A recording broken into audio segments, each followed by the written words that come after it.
అబ్రహామును ఆత్మీయంగా కూడా దేవుడు ఆశీర్వదించాడు. అబ్రహాముకు ఒక పేరు పెట్టబడింది. అబ్రహాము విశ్వాసులకు తండ్రి.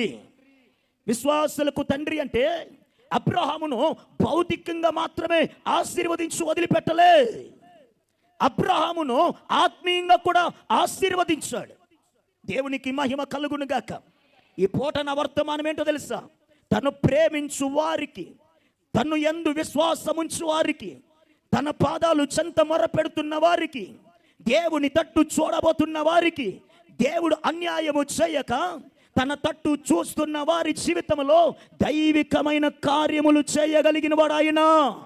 హల్లెలూయా.